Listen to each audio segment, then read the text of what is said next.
Caros alunos, na semana passada nós assistimos a um panorama geral do livro 2 da Cidade de Deus de Santo Agostinho, ao mesmo tempo em que aprofundamos também alguns conceitos chaves desse livro, sobretudo a visão agostiniana acerca da república, como ele vislumbra uma república fundamentada nos valores cristãos, como ele entende a necessidade de uma república ser fundamentada em grandes valores.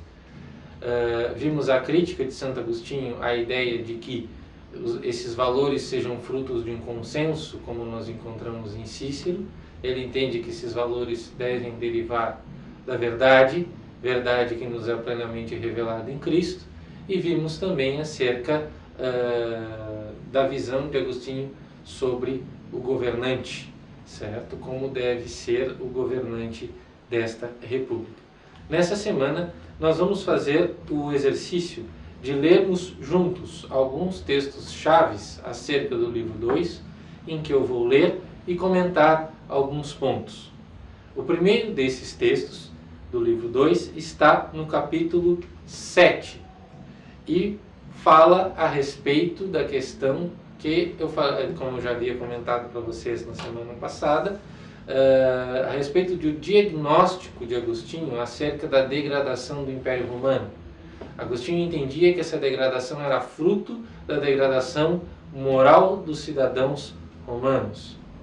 E uma das grandes manifestações desta degradação moral, Agostinho vislumbra em duas grandes práticas públicas, especificamente nos jogos cênicos e nas atividades cênicas derivadas dele, e também na prática religiosa e politeísta dos cidadãos romanos. Sobre o que, no livro 7, ele diz o seguinte: não seria melhor e mais conforme a honestidade ler os livros de Platão em seu templo que assistir no templo dos demônios a voluntárias mutilações dos sacerdotes galos, a consagrações cínicas, a ferimentos extravagantes, a todas as cruéis torpezas, enfim, a todas as crueldades vergonhosas, mas solenemente praticadas nas festas das infames divindades? A educação moral da juventude não seria bem mais útil a leitura pública de código de leis divinas que os estéreis elogios das leis e instituições de nossos ancestrais, tais como são feitos nos templos e nas arenas romanas? Então nós vemos aqui Agostinho tratando da questão da educação dos jovens, ou seja, daquilo que a República Romana apresentava para a sua juventude, ou seja, quais eram os elementos, quais eram as manifestações públicas que a República Romana apresentava para a educação da sua juventude. E Agostinho percebe justamente nessa manifestação uma ampla degradação moral, pois ao invés de apresentar para a sua juventude uma educação baseada nos livros dos grandes autores clássicos como Platão, ao invés de ensinar para a sua juventude os grandes valores da sua república antiga, ou mais especificamente, ao invés de apresentar nesses teatros e nessas encenações as grandes passagens da lei divina, as grandes passagens das escrituras divinas, os romanos apresentavam simplesmente jogos cênicos baseados na manifestação de grandes paixões, paixões que em sua maioria representavam uma degradação da figura humana. Ou seja, Agostinho usa aqui uma expressão bastante forte: crueldades vergonhosas que eram solenemente praticadas. Ou seja, nessa crueldade vergonhosa estava sendo educada a juventude romana. E essa é, segundo Agostinho, a causa da degradação social da República Romana. Ao invés de educar a sua juventude numa leitura pública de códigos de leis divinos, ou então dos grandes pensadores humanistas, dos grandes filósofos que outrora fizeram parte da própria República Romana, ou mesmo da própria formação da cultura grega, como o grande Platão, os romanos então ensinavam para a sua juventude, apresentavam em seus teatros, apresentavam em seus templos práticas religiosas pervertidas, práticas religiosas meramente realizadoras de instintos desenfreados, de instintos desequilibrados, de instintos racionais, que em nada contribuíam para a educação do povo, como ao contrário, contribuíam para a sua deseducação na medida em que deixava sua juventude cada vez mais distante da verdadeira justiça e daqueles valores que outrora haviam sedimentado sua república. Então esse é um primeiro texto que fala daquele tema que eu comentava para vocês. Neste Santo Agostinho encontrava uma manifestação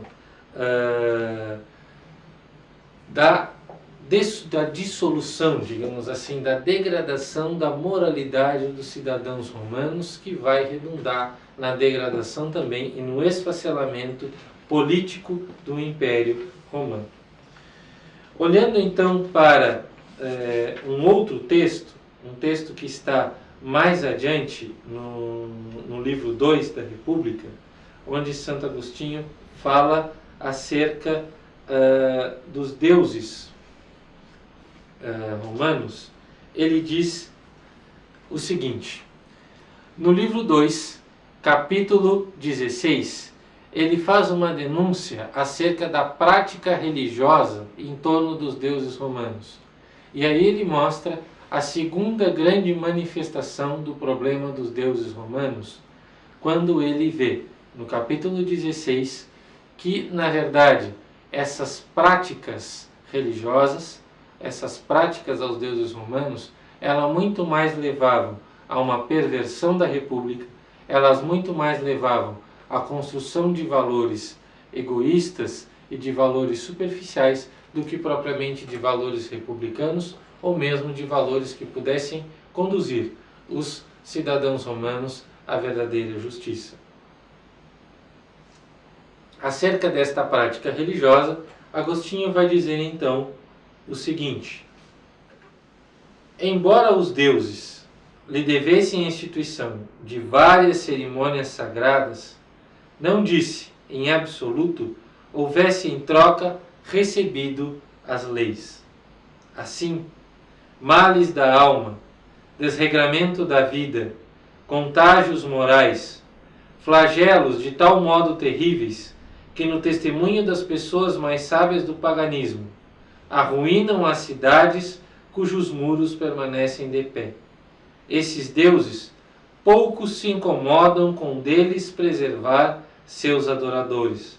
Longe disso, trabalham, como já dissemos, em agravar ainda mais em agravá-los ainda mais, em agravar ainda mais esta degradação moral. É nesse sentido que Agostinho vê como pervertida a prática religiosa dos romanos. Ou seja, a prática religiosa dos romanos não lhes levava a sedimentar valores morais em sua vida cotidiana. Ela era uma prática religiosa muito marcada também por essa depravação moral, mas especificamente uma prática religiosa marcada por uma prática do toma lá da cá, ou seja, você faz favores aos deuses e o Deus não te ensina valores, ele sacia o teu interesse imediato egoísta. Ou seja, Agostinho vê aí uma perigosa e venenosa dissociação entre o tripé da vida moral de uma república fundamentada na verdadeira justiça. Primeiro, uma dissociação entre a religião e a moralidade. Por último, uma dissociação entre a religião, a moralidade e os valores do Estado. A quebra dessa unidade é a causa da queda do Império Romano. Por isso, Agostinho vai dizer: se a República Romana quiser restaurar a paz, se os romanos quiserem restaurar a paz, eles precisam, primeiro, restaurar os verdadeiros valores. Segundos, professarem a verdadeira religião que lhes ensina a praticar devidamente esses verdadeiros valores. Somente assim eles conseguirão construir a coesão social e a paz social a partir da verdadeira justiça que lhes é ensinada por Cristo, certo? Que é o verdadeiro governante, que ele vai então agora apresentar em paralelo ao governante ciceroniano. Peguemos assim o livro 2, no capítulo 21, onde está, na minha tradução pelo menos, da editora Voz, está intitulado Opinião de Cícero sobre a República Romana, ou alguma coisa parecida, porque normalmente esses subtítulos dos livros antigos eles são dados pelos tradutores. Agostinho, por exemplo, não colocava subtítulo em seus livros. Todavia, esse é o tema que ele trabalha aqui, a opinião de Cícero acerca da República Romana. Olhando a partir de Cícero, Agostinho vê no seu texto o seguinte. Ele diz que Cícero defende que, cito Agostinho, na ordem política, admitida entre as classes alta, média e baixa, suscitava o congressamento dos cidadãos, e aquilo que no canto dos músicos chamam harmonia, era na cidade a concórdia, o mais suave e estreito vínculo de consciência em toda a república, que sem justiça não pode, em absoluto, subsistir. A seguir, disserta larga e belamente sobre a necessidade que a justiça tem de justiça e sobre os prejuízos que sua ausência lhe acarreta. Os prejuízos da ausência de justiça é a degradação da República Romana que Agostinho constatou nos 2 primeiros livros que nós lemos. A ausência dessa justiça, outrora presente na era republicana, é justamente o que leva Roma a essa degradação. Todavia, o ponto está em que valores se sedimentam e como se sedimentam essa justiça.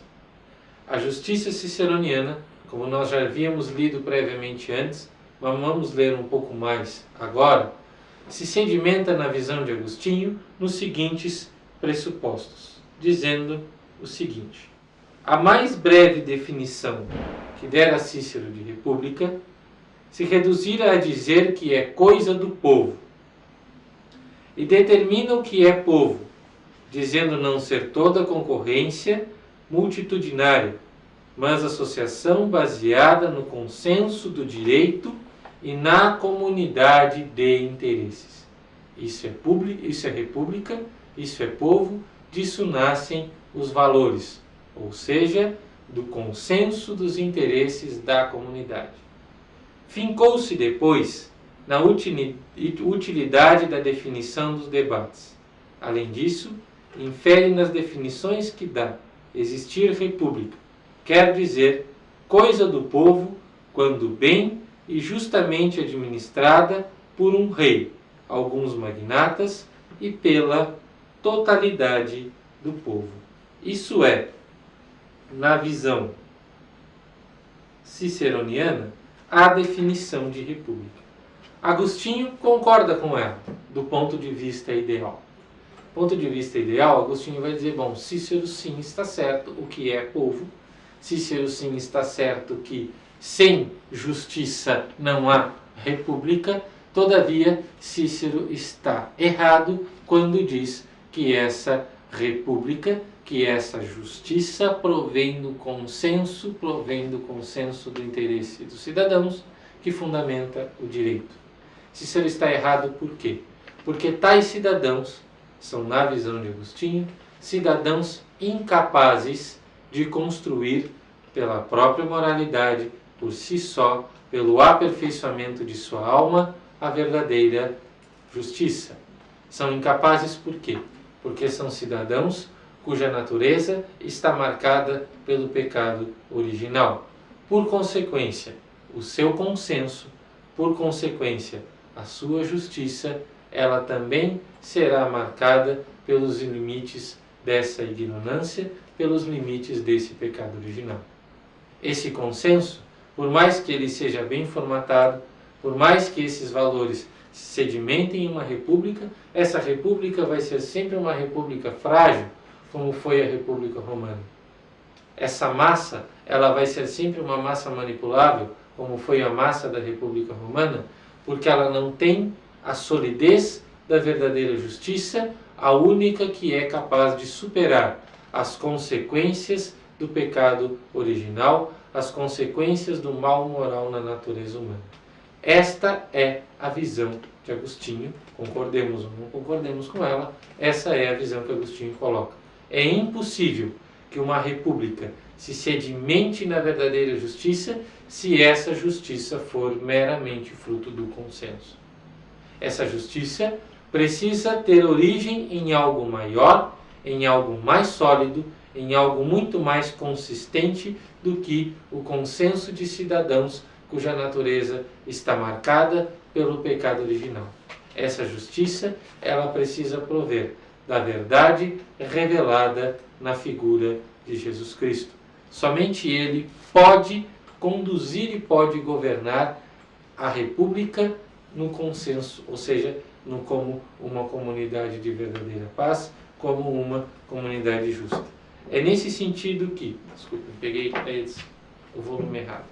É nesse sentido que, apesar de concordar com Cícero no capítulo 21 do livro 2, Agostinho, mais adiante, vai apresentar, especificamente, deixa eu dar uma olhada aqui em que capítulo, ele vai dizer, a partir do capítulo 28, ele vai demonstrar que somente a religião cristã pode dar à República Romana os verdadeiros valores da verdadeira justiça, ou seja, somente ela pode ensinar, a partir de sua prática, os cidadãos romanos a viverem na verdadeira justiça e assim construírem uma república com unidade, uma república que seja pacífica. Nesse sentido, que no capítulo 28, Agostinho diz o seguinte: queixam-se e murmuram os maus, os ingratos, e aqueles que se acham mais profunda e estreitamente possuído por esse abominável espírito do mal, de que pelo nome de Cristo os homens se veem livres do jugo infernal, das imundíssimas potências e da parceria com elas nos suplícios.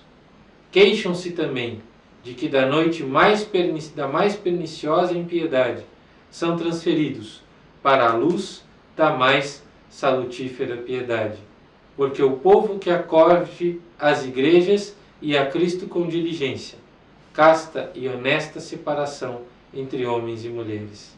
Nelas ouvem como cumpre viverem bem no tempo, para que depois desta vida mereçam viver bem-aventurada e eternamente. Então aqui Santo Agostinho está demonstrando que a prática religiosa do cristianismo, a prática religiosa que nos ensina o valor revelado de Cristo, somente Ele pode nos ensinar a viver na verdadeira justiça. Somente Ele pode dar ao cidadão romano um verdadeiro desenvolvimento que o leve a uma justiça devida. A prática religiosa cristã, nesse sentido, na visão de Agostinho, ela é superior à prática religiosa dos romanos porque ela dá ao cidadão um fundamento moral muito mais sólido, um fundamento moral muito mais consistente do que o parco fundamento moral que a prática religiosa dos romanos lhes dava. E por isso, somente ela pode levar-lhes a viver a verdadeira justiça. A justiça, na visão da religião cristã, não é fruto de um consenso. A justiça é fruto da verdade revelada em Cristo. Por isso ela supera o consenso marcado pelo pecado original. E por isso somente ela pode produzir a verdadeira coesão social. E o governante que quiser assim viver e assim conduzir a sua sociedade, ele deverá pautar-se pelo ensinamento desta verdadeira justiça e deverá ter como modelo de virtude, deverá ter como referência de virtude e, aliás, como seu grande governante, a figura de Jesus Cristo. É somente ele que viveu plenamente a verdadeira justiça e somente ele que pode levar o governante cristão, o governante da República, não apenas a ele viver a verdadeira justiça, mas, sobretudo, a assim conduzir o seu povo. É isso que nós vamos ver no próximo módulo. No próximo módulo, nós vamos então olhar o livro 19 da Cidade de Deus e vamos ver na prática como Agostinho enxerga esta república fundada fundada na verdade, na verdadeira justiça que nos é ensinada por Cristo. E ali nós vamos ver como ele vê na prática a condução do povo por parte do governante cristão.